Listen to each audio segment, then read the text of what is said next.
Uno de los motivos de las revueltas de Irán es que en Irán las mujeres tienen menos derechos que los hombres. Es un régimen totalitario y el testimonio de una mujer vale la mitad que el de un hombre, por ejemplo, en un proceso judicial. No son iguales ante la ley. Si nos viniéramos a España, nos echaríamos las manos a la cabeza si dijéramos que algo así puede ocurrir. ¿Y si les digo que algo así ocurre, de hecho, en nuestros juzgados? Y no solo en nuestros juzgados, sino también en nuestros ayuntamientos, en nuestra administración. Porque hoy, hombres y mujeres, no somos iguales ante la ley. Ya no. ¿Por qué? Pues de eso es de lo que vamos a hablar hoy aquí, en la Zona Anti-Woke, con Alex Navajas. ¿Qué tal, Alex? ¿Qué tal, José Antonio? ¿Cómo estás? Muy bien. Oye, ¿qué te parece a ti esto de que de pronto hombres y mujeres hayamos dejado de ser iguales ante la ley, iguales en la sociedad? A ver, yo veo que hay un cierto revanchismo histórico que no tiene mucho sentido y es viendo errores que han ocurrido en el pasado, por ejemplo, que efectivamente la mujer estaba relegada, también todos los temas de racismo, de pues, que las personas negras tenían menos valor, etcétera, etcétera. Asistimos, como digo, a una especie de revanchismo y entonces para tratar de enmendar esos errores cometidos anteriormente, pues ahora les damos como más. Y entonces no tiene ningún sentido. O sea, no es como antes se hizo mal, pues ahora nos pasamos de frenada hacia el otro lado. No, lo que hay que buscar es la justicia. Es decir, si históricamente se cometió una injusticia terrible contra las personas negras, lo que hay que hacer ahora es, evidentemente, garantizar que tienen el mismo valor que cualquier persona de cualquier color, de cualquier raza, cualquier, etcétera, ¿no? Pero aquí no, aquí se trata como de, no, tenéis que pagar un peaje por lo que hicieron vuestros antepasados. Con lo cual ahora a la mujer le vamos a dar una especial atención que no ha tenido. Al final yo creo que todo se reduce a un victimismo que funciona muy bien. El victimismo funciona muy bien, por ejemplo, también con el nacionalismo.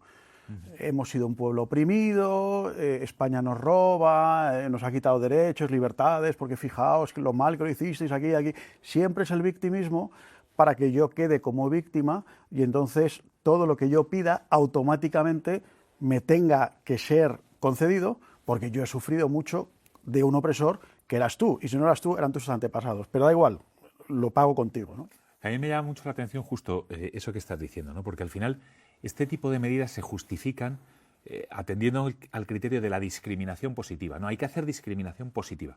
No, si es discriminación, no es positiva. Claro. Es decir, estás diciendo que hay dos sujetos que deberían recibir lo mismo y que no lo van a recibir. A mí me llama mucho la atención. Mira, si cayera ahora mismo aquí un meteorito y acabáramos nosotros calcinados y dentro de 300 años examinaran solamente nuestros huesos, sabrían que tú y yo somos varones solamente analizando nuestros huesos, ¿no? Nuestros rastros biológicos. Hombres y mujeres somos diferentes en todo. Desde el punto de vista biológico, desde el punto de vista antropológico, desde el punto de vista de la psicología evolutiva, desde el punto de vista endocrino, desde el punto de vista afectivo. Sin embargo, había dos espacios en los que hombres y mujeres éramos radicalmente iguales.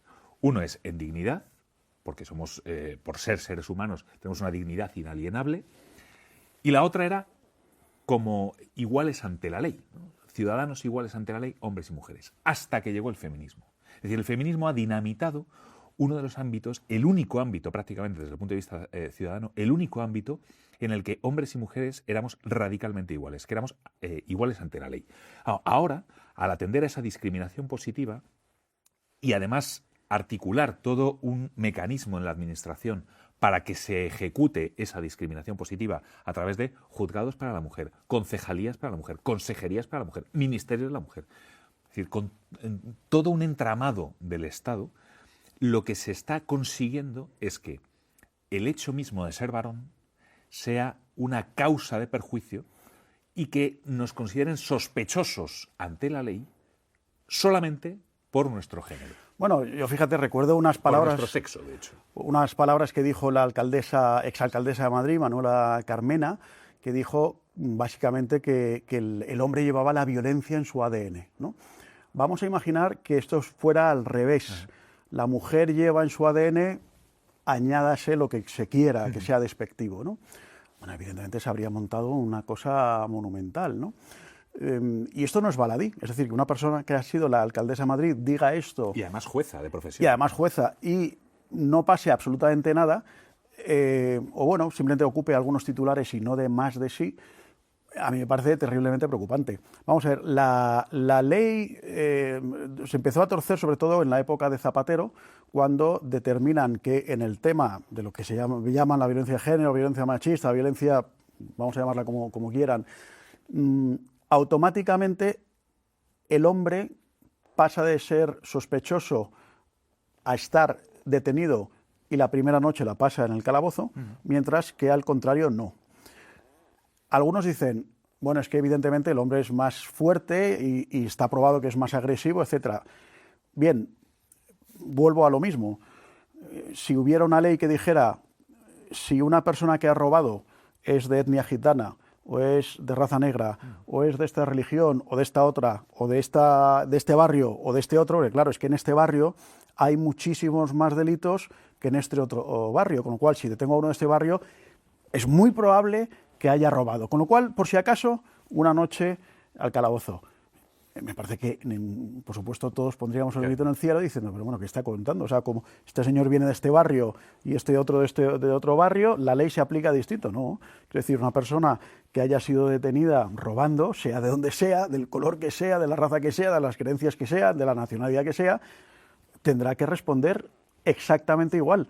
Entonces, pero esto no se está aplicando entre hombres y mujeres. Y cuando uno habla, por ejemplo, con la Guardia Civil, ellos muchas veces te dicen, cuando reciben una denuncia, hombre, ya tienen un cierto olfato, ¿no?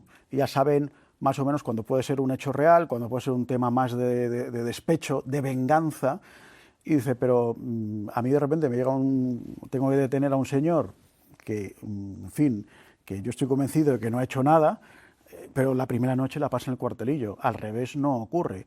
Claro, luego dicen, no, es que no hay acusaciones falsas de mujeres. Bueno, no había acusaciones falsas hasta que pasó a Íñigo Errejón. Claro. Ahí ya empezamos a ver que algunos alguno hay, ¿no? empezaron a ver y dicen, pues mira, puede que haya alguna, ¿no? Al final todo se sustenta en un entramado legislativo, administrativo, político, que se sustenta sobre las bases de ese odio que tiene el feminismo, que nace desde Simone de Beauvoir, es decir, nace desde su cuna, hacia la figura del varón. Es un auténtico odio en el que la figura del varón debe ser abolida y con él la figura de la familia también, ¿no? Todo lo que tenga que ver con la familia. Claro, esto, una vez que ha ido teniendo un desarrollo histórico, pues ha tenido distintas oleadas. Y es cierto que en los primeros años, incluso en los primeros momentos de los movimientos feministas, pues podían reclamar esa igualdad entre hombres y mujeres. Una vez que ya se había adquirido esa igualdad entre hombres y mujeres, se ha llegado a ese punto de revanchismo, el que estábamos diciendo antes, y que se confunde el término feminista con el término hembrista, en el que en realidad lo que pretende es arrinconar al varón simplemente porque es varón, ¿no? Ya no solamente para poner en su lugar a la mujer, sino porque es varón. Bueno, esto genera una cantidad de delirios tremendos. Hoy solamente hemos abierto un poco la puerta a algunos de ellos. Seguro que aquí en Zona Anti-Woke vamos a poder hablar de muchos, muchos, muchos más. Pero por hoy vamos a dejarlo aquí. ¿Por qué? Pues porque es importantísimo que recordemos que hombres y mujeres hoy en España no somos iguales ante la ley y que es urgente articular un cambio legislativo y un cambio administrativo para que de nuevo volvamos a ser una democracia plena con hombres y mujeres iguales ante la ley. En el próximo capítulo de Zona Anti-Woke seguiremos hablando de más delirios como este.